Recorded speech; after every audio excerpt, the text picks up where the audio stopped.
ಈ ಎಲ್ಲ ಏನೇನು ಇದು ಆಗ್ತಿರ್ತವೆ ಅಂಥೇಳಿ. ಹಾಗಾಗಿ ಇದ್ರ ಮೇಲೆ ಯಾರೇ ಇದ್ರ ಹಿಂದೆ ಇದ್ದರೆ ಅದು ರಿಪೋರ್ಟ್ ಬಂದಿದ್ದರೆ ಆ ರಿಪೋರ್ಟ್ನಲ್ಲಿ ಸಿಗಿದ್ರೆ ಅದರಲ್ಲಿ ಯಾರ್ಯಾರು ಇನ್ವಾಲ್ವ್ ಆಗಿದ್ದಾರೆ, ಯಾರು ಇನ್ವಾಲ್ವ್ ಆಗಿದ್ರೆ ನನಗೆ ಗೊತ್ತಿಲ್ಲ. ಯಾರು ಇನ್ವಾಲ್ವ್ ಆಗಿದ್ದಾರೆ ಅವ್ರ ಮೇಲೆ ನಿರ್ದಾಕ್ಷಿಣ್ಯವಾಗಿ ಕ್ರಮ ಕೈಗೊಳ್ಳಬೇಕು. ಸರಿ, ವಿಜಯಪುರ ನೂತನ ಜಿಲ್ಲಾ ಆಡಳಿತ ಭವನಕ್ಕೆ ಪರಿಷ್ಕೃತ ಹೌದು, ಈಗ ಮಾಡಿದ್ದೀವಿ. ಈಗ ಟೆಂಡರ್ ಕರಿತೀವಿ. ಟೆಂಡರ್ ಕರೆದು ಸುಮಾರು 1,10,000 ಸ್ಕ್ವೇರ್ ಫೀಟ್ ಇರ್ತದೆ. ಡಿಟೇಲ್ಡ್ ಆಗಿ ಇದು ಮಾಡಿಸಿದ್ವಿ. ಭಾಳ ದಿನದಿಂದ ಪೆಂಡಿಂಗ್ ಇತ್ತು. ಯಾಕಂದ್ರೆ ನಾನೇ 2017ರಲ್ಲಿ 18ರಲ್ಲಿ ಸಿದ್ದರಾಮಯ್ಯ ಕಡೆ ಇದು ಮಾಡಿದ್ವಿ. ತದನಂತರ ಒಮ್ಮೆ ಬೊಮ್ಮಾಯಿಯವರು ಬಂದು ಒಂದು ನಾವು ಫೌಂಡೇಶನ್ ಲೇ ಮಾಡಿದ್ದು ಗೊತ್ತಿರಲಿಲ್ಲ ಅವ್ರಿಗೆ. ನಾನು ಹೇಳಿದೆ ನಾವು ಫೌಂಡೇಶನ್ ಹಾಕಿದ್ದೀವಿ, ಅದನ್ನು ಮತ್ತೆ ಎತ್ಕೊಂಡಿದ್ದೀರಲ್ಲ ಅಂಥೇಳಿ. ಅದೇನೂ ಅವ್ರು ಮಾಡಲಿಲ್ಲ. ದಿವಸ ಬರೀ ಬಂದು ಫಂಕ್ಷನ್ ಮಾಡಿ ಹಣ ಖರ್ಚು ಮಾಡಿ ಹೋದರು. ಈಗ ಅದಕ್ಕೆ ನಾವು ಭಾಳ ದಿವಸದಿಂದ ಗಂಟು ಬಿದ್ದಿದ್ದೆ. ನಮ್ಮ ಕೃಷ್ಣ ಬೈರೇಗೌಡರಿಗೆ ಒಂದು 7-8 ತಿಂಗಳು ಹಿಂದೆ ಆಗಬೇಕಾಗಿತ್ತು. ಆದರೆ ಅದು ಪರಿಷ್ಕೃತ ಇದು ಆಗಿ ಒಂದು ಸಹ ಅದು ಆಗಿದೆ. ಒಂದು ಒಳ್ಳೆಯ ಭವನ ಆಗ್ತದೆ. ಮತ್ತು ಫ್ಯೂಚರ್ ಆಗಿನೂ ಕೂಡ ನಾವು ಎಕ್ಸ್ಪಾನ್ಷನ್ಗೆ ನಾನು ಇನ್ಸ್ಟ್ರಕ್ಷನ್ ಕೊಟ್ಟಿದ್ದೀನಿ. ಮೇಲೆ ಒಂದು ಫ್ಲೋರ್ನೂ ಅಡಿಷನ್ ಆಗಬೇಕು ಮತ್ತು ಆಜು ಜಾಗ ಇದೆ. ಆಜು ಜಾಗದಲ್ಲಿನೂ ಕೂಡ ಮುಂದಿನ ಇವತ್ತು ಎನೆಕ್ಸ್ ಅಂತೀವಲ್ಲ ಏನ್ರಿ, ಹೆಂಗೆ ವಿಧಾನಸೌಧ ಪಕ್ಕ ವಿಕಾಸಸೌಧ ಇದೆ ಹಾಗೆ ಇದು ಸುಂದರ ಆಜು ಏನು ಜಾಗಗಳಿದ್ದಾವೆ ಅದನ್ನು ಒಂದು ಮಾಸ್ಟರ್ ಪ್ಲ್ಯಾನ್ ಮಾಡಿ ಅದನ್ನು ಐಡೆಂಟಿಫೈ ಮಾಡಿ ಇಟ್ಬಿಡಿ. ಮುಂದೆ ಒಂದು ದಿವಸ ಇವತ್ತು 10 ವರ್ಷ ನಂತರ 20 ವರ್ಷ ನಂತರ ಇವತ್ತು ಮತ್ತೊಂದು ಕಟ್ಟಡ ಬೇಕಾಗಿದ್ರೆ, ಎನೆಕ್ಸ್ ಬೇಕಾಗಿದ್ದರೆ ಆ ಎನೆಕ್ಸು ಆಗಬೇಕಾದ್ರೆ ಅಲ್ಲಿ ಆಗಬೇಕು ಅಂತ ಅದನ್ನು ಕೂಡ ಸೂಚನೆ ಕೊಟ್ಟಿದ್ದೀನಿ. ಹಾಂ, ಫೈನಲ್ ಹೋಗಿತ್ತು. ಫೈನಲ್ ಎಲ್ಲರೂ ಫೈನಲ್. ಹಾಂ, ಅದೇ ಸೇಮ್ ಅಲ್ಲಿ ಜಡ್ಪಿ ಪಕ್ಕ ಯಾರು ಯಾವುದು ಯಾಕೆ ಚೇಂಜ್ ಮಾಡಬೇಕು? ಹಾಂ, ಮತ್ತೆ ಎಲ್ಲಿ ಕೊಡ್ತೀರಿ ನೀವು? ಸರ್, ಈಗ RCB ಅಂತ ಹೇಳಿ ಈಗ ರಾಯಣ್ಣ ಬ್ರಿಗೇಡ್ ಮತ್ತೆ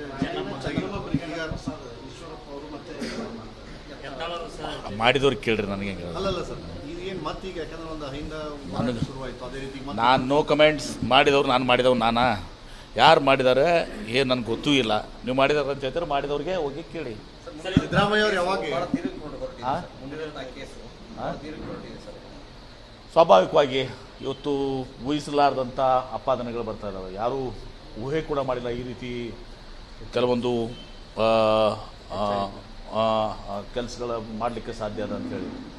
ಅಂಥವೆಲ್ಲವೂ ಕೂಡ ಇವತ್ತು ಹೊರಗೆ ಬರ್ತದೆ. ತನಿಖೆ ಆಗಲಿ, ತನಿಖೆ ನಡೆದಿದೆ. ಈಗ ತನಿಖೆ ಆದರೆ ಅದರಲ್ಲಿ ನಿಜವಾಗಿಯೂ ಕೂಡ ಆ ರೀತಿ ಊಹಿಸಲಾರ್ದಂಥ ಒಂದು ಇವರು ಘೋರವಾದಂಥ ಇವತ್ತು ಕೃತ್ಯವನ್ನು ಇವತ್ತು ಮಾಡಿದರೆ ನಿರ್ದಾಕ್ಷಿಣ್ಯವಾಗಿ ಇವತ್ತು ಇವ್ರ ಮೇಲೆ ಕ್ರಮ ಆಗಬೇಕಾಗ್ತದೆ. ತನಿಖೆ ಹಂತದಲ್ಲಿರೋದನ್ನು ನಾನು ಜಾಸ್ತಿ ಮಾಡಿಲ್ಲ. ತನಿಖೆ ಆಗಲಿ, ಇವ್ರ ಮೇಲೆ ಕ್ರಮ ಆಗಲಿ. ಯಾರು ಊಹೆನೂ ಮಾಡೋಕ್ಕೆ ಸಾಧ್ಯ ಇಲ್ಲ ಇಂಥವೆಲ್ಲನೂ ಕೂಡ. ನಾನು ಫಸ್ಟ್ ಟೈಮ್ ನಾನು ಗಾಬರಿ ಆದೀವಿ ಇದನ್ನು ನೋಡೋಂಥದ್ದು ಕೇಳಿ. ಸರ್, ಟೋಟಲ್ ಆಗಿ ನೋಡೋದಾದ್ರೆ ಈ ಹನಿ ಟ್ರ್ಯಾಪ್ಗಳ ಕೇಸ್ಗಳು ಭಾಳ ರಾಜಕಾರಣಿಗೆ ಟಾರ್ಗೆಟ್ ಮಾಡೋದು, ಈ ಹನಿ ಟ್ರ್ಯಾಪ್ಗಳ ಕೇಸಲ್ಲಿ ಜಾಸ್ತಿ ಆಗ್ತದೆ. ನೋಡಿದು ಮೊದಲನೇದು ಇದು ಸರಿಯಾದಂಥದ್ದಲ್ಲ. ಈ ಹನಿ ಟ್ರ್ಯಾಪು, ಗಿನಿ ಟ್ರ್ಯಾಪು, ಈ ರೆಕಾರ್ಡಿಂಗು, ವಿಡಿಯೋ ಇವೆಲ್ಲನೂ ಕೂಡ ಭಾಳ ಹೇಯ ಕೃತ್ಯಗಳಿದನ್ನು. ಯಾರೇ ಮಾಡಲಿ ಇದನ್ನು ಮಾಡೋರು ತಪ್ಪು, ಮಾಡಿಸ್ಕೊಂಡವರು ತಪ್ಪು.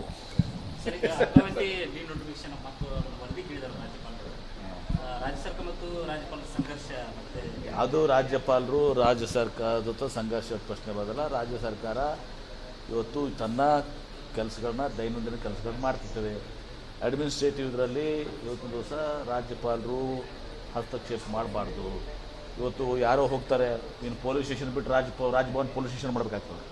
ಪೊಲೀಸ್ ಸ್ಟೇಷನ್ಗೆ ಹೋಗಿ ಕಂಪ್ಲೇಂಟ್ ಕೊಡೋ ಬದಲಿ ರಾಜ್ಯಪಾಲರಿಗೆ ಹೋಗಿ ಕಂಪ್ಲೇಂಟ್ ಕೊಡೋದನ್ನು ಹೊಸ ಒಂದು ಉದ್ಯೋಗ ಸ್ಟಾರ್ಟ್ ಆಗ್ತದೆ. ಅವ್ರಿಗೆ ಹಕ್ಕೇನಿದೆ ಅಂದರೆ ಬಿಲ್ಸ್ ಬಗ್ಗೆ, ಆಡಳಿತ ಇದ್ರ ಪ್ರಶ್ನೆ ಕೇಳ್ತದೆ. ಯಾರೇ ಹೋಗಿ ಅಲಿಗೇಷನ್ಸ್ ಮಾಡಿದ್ದನ್ನು ಮಾಡಬೇಕಾದ್ರೆ ಲೋಕಾಯುಕ್ತ ಇದೆ, ಅಲ್ಲಿ ಬೇಕಾದರೆ ನಿಮ್ಮ ಪೊಲೀಸ್ ಇರ್ತದೆ. ಅದೆಲ್ಲ ಒಂದು ಬೀರಿ ಸುಮ್ಮನೆ ರಾಜಭವನ ಒಯ್ದು ಪೊಲೀಸ್ ಸ್ಟೇಷನ್ ಮಾಡೋಕ್ಕೆ ಸಾಧ್ಯ ಇಲ್ಲ. ಅದು ಬೇರೆ ಯಾವ ಕೇಸ್ಗಳು ಬರೋದಿಲ್ಲ ಸರ್, ಬರೀ ಕೇವಲ BJP ಅವರು ಯಾರಾದರೂ ಕೊಟ್ಟಿದ್ದು ಮಾತ್ರ ಈ ರೀತಿ. ಕೋಲ್ಕತ್ತಾದಾಗ ಮಾಡಿದಾರಲ್ಲ, ಕೋಲ್ಕತ್ತಾದಲ್ಲಾಗಿದೆ. ಬೇರೆ ಬೇರೆ ಕಡೆ ದಿಲ್ಲಿದಾಗ ಲೆಫ್ಟಿನೆಂಟ್ ಗವರ್ನರ್ ಆಗಿತ್ತು. ಆಯಿತು, ಇದಾದರೂ ಸರ್ಕಾರ ತೀರ್ಮಾನ ತಗೋತದೆ. ಕ್ಯಾಬಿನೆಟ್ಟು ಸರ್ಕಾರ ಇದರ ಬಗ್ಗೆ ರಾಜ್ಯಪಾಲರ ಇವತ್ತು ದಿವಸ ಹಸ್ತಕ್ಷೇಪದ ಬಗ್ಗೆ ಇವತ್ತು ಅವರು ತೀರ್ಮಾನ ಕೈಗೊಳ್ತಾರೆ. ಈ ಎಲ್ಲ ಏನೇನು ಇದು ಆಗ್ತಿರ್ತವೆ ಅಂಥೇಳಿ. ಹಾಗಾಗಿ ಇದ್ರ ಮೇಲೆ ಯಾರೇ ಇದ್ರ ಹಿಂದೆ ಇದ್ದರೆ ಅದು ರಿಪೋರ್ಟ್ ಬಂದಿದ್ದರೆ ಆ ರಿಪೋರ್ಟ್ನಲ್ಲಿ ಸಿಗಿದ್ರೆ ಅದರಲ್ಲಿ ಯಾರ್ಯಾರು ಇನ್ವಾಲ್ವ್ ಆಗಿದ್ದಾರೆ, ಯಾರು ಇನ್ವಾಲ್ವ್ ಆಗಿದ್ರೆ ನನಗೆ ಗೊತ್ತಿಲ್ಲ. ಯಾರು ಇನ್ವಾಲ್ವ್ ಆಗಿದ್ದಾರೆ ಅವ್ರ ಮೇಲೆ ನಿರ್ದಾಕ್ಷಿಣ್ಯವಾಗಿ ಕ್ರಮ ಕೈಗೊಳ್ಳಬೇಕು. ಸರಿ, ವಿಜಯಪುರ ನೂತನ ಜಿಲ್ಲಾ ಆಡಳಿತ ಭವನಕ್ಕೆ ಪರಿಷ್ಕೃತ ಹೌದು, ಈಗ ಮಾಡಿದ್ದೀವಿ. ಈಗ ಟೆಂಡರ್ ಕರಿತೀವಿ.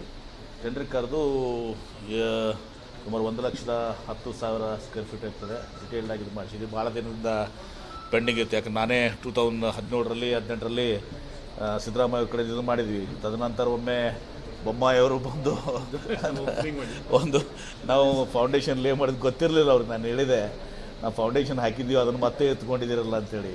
ಅದೇನೂ ಅವ್ರು ಮಾಡಲಿಲ್ಲ. ದಿವಸ ಬರೀ ಬಂದು ಫಂಕ್ಷನ್ ಮಾಡಿ ಹಣ ಖರ್ಚು ಮಾಡಿ ಹೋದರು. ಈಗ ಅದಕ್ಕೆ ನಾವು ಭಾಳ ದಿವಸದಿಂದ ಗಂಟು ಬಿದ್ದಿದ್ದೆ ನಮ್ಮ ಕೃಷ್ಣ ಬೈರೇಗೌಡರಿಗೆ.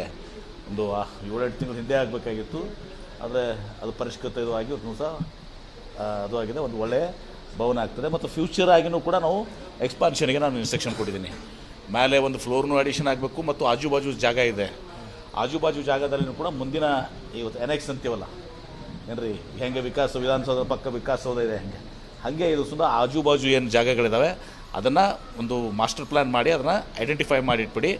ಮುಂದೆ ಒಂದು ದಿವಸ ಇವತ್ತು 10 ವರ್ಷ ನಂತರ 20 ವರ್ಷ ನಂತರ ಇವತ್ತು ಮತ್ತೊಂದು ಕಟ್ಟಡ ಬೇಕಾಗಿದ್ರೆ ಎನೆಕ್ಸ್ ಬೇಕಾಗಿದ್ದರೆ ಆ ಎನೆಕ್ಸು ಆಗಬೇಕಂದ್ರೆ ಅಲ್ಲಿ ಆಗಬೇಕು ಅಂತ ಅದನ್ನು ಕೂಡ ಸೂಚನೆ ಕೊಟ್ಟಿದ್ದೀನಿ. ಹಾಂ, ಫೈನಲ್ ಹೋಗಿತ್ತು. ಫೈನಲ್ ಎಲ್ಲರೂ ಫೈನಲ್. ಹಾಂ, ಅದೇ ಸೇಮ್ ಅಲ್ಲಿ ಜಡ್ಪಿ ಪಕ್ಕ ಯಾರು ಯಾವುದು ಯಾಕೆ ಚೇಂಜ್ ಮಾಡಬೇಕು? ಹಾಂ, ಮತ್ತೆ ಎಲ್ಲಿ ಕೊಡ್ತೀರಿ ನೀವು? ಸರ್ ಈಗ RCB ಅಂತ ಹೇಳಿ ಈಗ ರಾಯಣ್ಣ ಬ್ರಿಗೇಡ್ ಮತ್ತೆ ಮಾಡಿದವ್ರಿಗೆ ಕೇಳ್ರಿ, ನನಗೆ ಅಲ್ಲಲ್ಲ ಸರ್ ಏನು ಮತ್ತೆ ಈಗ ಯಾಕಂದ್ರೆ ಒಂದು ಹಿಂದೆ ಶುರುವಾಯಿತು ಅದೇ ರೀತಿ ನಾನು ನೋ ಕಮೆಂಟ್ಸ್. ಮಾಡಿದವ್ರು ನಾನು ಮಾಡಿದವ್ರು ನಾನಾ? ಯಾರು ಮಾಡಿದ್ದಾರೆ ಏನು ನನಗೆ ಗೊತ್ತೂ ಇಲ್ಲ. ನೀವು ಮಾಡಿದಾರೆ ಅಂತ ಹೇಳ್ತಾರೆ, ಮಾಡಿದವ್ರಿಗೆ ಹೋಗಿ ಕೇಳಿ. ಸಿದ್ದರಾಮಯ್ಯ ಅವರು ಯಾವಾಗ ಸ್ವಾಭಾವಿಕವಾಗಿ ಇವತ್ತು ಊಹಿಸಲಾರ್ದಂಥ ಆಪಾದನೆಗಳು ಬರ್ತಾ ಇದ್ದಾವೆ. ಯಾರೂ ಊಹೆ ಕೂಡ ಮಾಡಿಲ್ಲ ಈ ರೀತಿ ಕೆಲವೊಂದು ಕೆಲಸಗಳ ಮಾಡಲಿಕ್ಕೆ ಸಾಧ್ಯ ಅದ ಅಂಥೇಳಿ. ಅಂಥವೆಲ್ಲವೂ ಕೂಡ ಇವತ್ತು ಹೊರಗೆ ಬರ್ತದೆ. ತನಿಖೆ ಆಗಲಿ, ತನಿಖೆ ನಡೆದಿದೆ. ಈಗ ತನಿಖೆ ಆದರೆ ಅದರಲ್ಲಿ ನಿಜವಾಗಿಯೂ ಕೂಡ ಆ ರೀತಿ ಊಹಿಸಲಾರ್ದಂಥ ಒಂದು ಇವರು ಘೋರವಾದಂಥ ಇವತ್ತು ಕೃತ್ಯವನ್ನು ಇವತ್ತು ಮಾಡಿದರೆ ನಿರ್ದಾಕ್ಷಿಣ್ಯವಾಗಿ ಇವತ್ತು ಮೇಲೆ ಕ್ರಮ ಆಗಬೇಕಾಗ್ತದೆ. ತನಿಖೆ ಹಂತದಲ್ಲಿರೋದು ನಾನು ಜಾಸ್ತಿ ಮಾಡಿಲ್ಲ. ತನಿಖೆ ಆಗಲಿ, ಇವ್ರ ಮೇಲೆ ಕ್ರಮ ಆಗಲಿ. ಯಾರು ಊಹೆನೂ ಮಾಡೋಕ್ಕೆ ಸಾಧ್ಯ ಇಲ್ಲ ಇಂಥವೆಲ್ಲನೂ ಕೂಡ. ನಾನು ಫಸ್ಟ್ ಟೈಮ್ ನಾನು ಗಾಬರಿ ಆದೀವಿ ಇದನ್ನು ನೋಡೋಂಥದ್ದು ಕೇಳಿ. ಸರ್ ಟೋಟಲ್ ಆಗಿ ನೋಡೋದಾದ್ರೆ ಈ ಹನಿ ಟ್ರ್ಯಾಪ್ಗಳ ಕೇಸ್ಗಳು ಭಾಳ ರಾಜಕಾರಣಿಗೆ ಟಾರ್ಗೆಟ್ ಮಾಡೋದು, ಈ ಹನಿ ಟ್ರ್ಯಾಪ್ಗಳ ಕೇಸಲ್ಲಿ ಜಾಸ್ತಿ ಆಗ್ತದೆ. ನೋಡಿದು ಮೊದಲನೇದು ಇದು ಸರಿಯಾದಂಥದ್ದಲ್ಲ. ಈ ಹನಿ ಟ್ರ್ಯಾಪು, ಗಿನಿ ಟ್ರ್ಯಾಪು, ಈ ರೆಕಾರ್ಡಿಂಗು, ವಿಡಿಯೋ ಇವೆಲ್ಲನೂ ಕೂಡ ಭಾಳ ಹೇಯ ಕೃತ್ಯಗಳಿದನ್ನು. ಯಾರೇ ಮಾಡಲಿ ಇದನ್ನು ಮಾಡೋರು ತಪ್ಪು, ಮಾಡಿಸ್ಕೊಂಡವರು ತಪ್ಪು.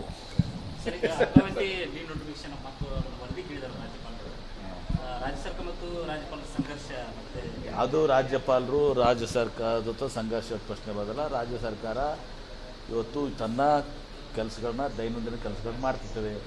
ಅಡ್ಮಿನಿಸ್ಟ್ರೇಟಿವ್ ಇದರಲ್ಲಿ ಇವತ್ತು ದಿವಸ ರಾಜ್ಯಪಾಲರು ಹಸ್ತಕ್ಷೇಪ ಮಾಡಬಾರ್ದು. ಇವತ್ತು ಯಾರೋ ಹೋಗ್ತಾರೆ, ನೀನು ಪೊಲೀಸ್ ಸ್ಟೇಷನ್ ಬಿಟ್ಟು ರಾಜಭವನ್ ಪೊಲೀಸ್ ಸ್ಟೇಷನ್ ಮಾಡಬೇಕಾಗ್ತದೆ. ಪೊಲೀಸ್ ಸ್ಟೇಷನ್ಗೆ ಹೋಗಿ ಕಂಪ್ಲೇಂಟ್ ಕೊಡೋ ಬದಲಿ ರಾಜ್ಯಪಾಲರಿಗೆ ಹೋಗಿ ಕಂಪ್ಲೇಂಟ್ ಕೊಡೋದನ್ನು ಹೊಸ ಒಂದು ಉದ್ಯೋಗ ಸ್ಟಾರ್ಟ್ ಆಗ್ತದೆ. ಅವ್ರಿಗೆ ಹಕ್ಕೇನಿದೆ ಅಂದರೆ ಬಿಲ್ಸ್ ಬಗ್ಗೆ ಆಡಳಿತ ಇದ್ರ ಪ್ರಶ್ನೆ ಕೇಳ್ತದೆ. ಯಾರೇ ಹೋಗಿ ಅಲಿಗೇಷನ್ಸ್ ಮಾಡಿದ್ದನ್ನು ಮಾಡಬೇಕಾದ್ರೆ ಲೋಕಾಯುಕ್ತ ಇದೆ, ಅಲ್ಲಿ ಬೇಕಾದರೆ ನಿಮ್ಮ ಪೊಲೀಸ್ ಇರ್ತದೆ.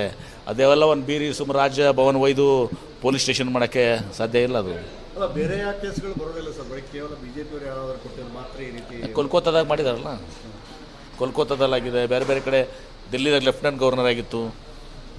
ಆಯಿತು, ಇದಾದರೂ ಸರ್ಕಾರ ತೀರ್ಮಾನ ತಗೋತದೆ. ಕ್ಯಾಬಿನೆಟ್ಟು ಸರ್ಕಾರ ಇದರ ಬಗ್ಗೆ ರಾಜ್ಯಪಾಲರ ಇವತ್ತು ದಿವಸ ಹಸ್ತಕ್ಷೇಪದ ಬಗ್ಗೆ ಇವತ್ತು ಅವರು ತೀರ್ಮಾನ ಕೈಗೊಳ್ತಾರೆ.